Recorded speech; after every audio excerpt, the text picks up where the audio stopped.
যেদিন বুঝলাম তোষামোদ জানারও একটা দাম আছে।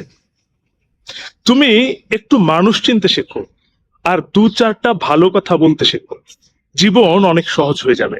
এই কথাটা আমি এতবার শুনেছি যে এক সময় মনে হয়েছিল সমস্যা হয়তো সত্যি আমার, কিন্তু পরে বুঝলাম সব ভালো কথা আর সব প্রশংসা এক জিনিস নয়। চাকরির শুরুতে আমাদের অফিসে একজন সিনিয়র ছিলেন। বসের সামনে তিনি সব সময় এমন কথা বলতেন যেন বসের প্রতিটি সিদ্ধান্তই পৃথিবীর সেরা সিদ্ধান্ত। মিটিং এ তিনি সবচেয়ে বেশি প্রশংসা করতেন আর কাজের কৃতিত্ব এমন ভাবে তুলে ধরতেন যেন সবকিছুর কেন্দ্রবিন্দু বসই। কিন্তু আমি পারতাম না। যেখানে ভুল দেখতাম ভদ্রভাবে বলতাম, যেখানে ভালো লাগতো আন্তরিকভাবে প্রশংসা করতাম, কিন্তু শুধু সুবিধা পাওয়ার জন্য কাউকে খুশি করার অভিনয় আমার কাছে অস্বস্তিকর লাগতো। ফলটা খুব সুখকর ছিল না। একবার একটি গুরুত্বপূর্ণ প্রজেক্টে আমার পরিবর্তে সেই সহকর্মীকে দায়িত্ব দেওয়া হলো। কারণ কি?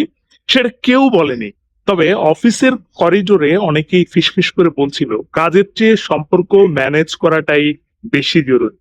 সেদিন বাসায় ফিরে নিজের ওপরই রাগ হয়েছিল। মনে হয়েছিল হয়তো আমাকেও বদলাতে হবে, আমাকেও। কিন্তু কয়েক মাস পর পরিস্থিতি পাল্টে গেল। একটি বড় সমস্যায় সেই একই প্রজেক্ট আটকে গেল। তখন বস আমাকে ডেকে বললেন, তুমি যা বলো সেটা অন্তত বিশ্বাস করা যায়। তোমার কথা শুনলে বুঝি তুমি আমাকে খুশি করার জন্য বলছো না, কাজটা ঠিক করার জন্য বলছো। সেদিন কোনো পদোন্নতি পাইনি, কোনো পুরস্কারও না।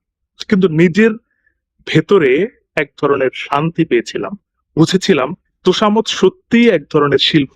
অনেকেই সেটা দারুণভাবে রপ্ত করতে পারে, কিন্তু সবাইকে সেই শিল্পী হতে হবে এমন কোনো নিয়ম নেই। আজও আমি মানুষের ভালো কাজের প্রশংসা করি, কৃতজ্ঞতা প্রকাশ করি, তবে শুধু সুবিধা পাওয়ার জন্য নিজের বিবেককে সাজিয়ে কথা বলার চেষ্টা করি না। জীবন আমাকে শিখিয়েছে তোষামোদ হয়তো কিছু দরজা দ্রুত খুলে দেয়, কিন্তু ব্যক্তিত্ব আর সততা এই দুটো এমন চাবি যেগুলো দিয়ে খোলা দরজা অনেক বেশি সময় খোলা থাকে। আমার কথা হলো, আপনার কথাও তো কিছু জানা দরকার। শুনি, কখনো কি শুধু সত্য কথা বলার কারণে আপনি কোনো সুযোগ হারিয়েছেন? আপনার মতে আন্তরিক প্রশংসা আর তোষামোদের মধ্যে সবচেয়ে বড় পার্থক্য কি? জানাবেন। আপনার এই কমেন্ট আমাকে আরো উন্নত করতে সাহায্য করবে। অন্য কেউ হয়তো করতে পারে, বলা তো যায় না। ভালো থাকবেন। টাটা।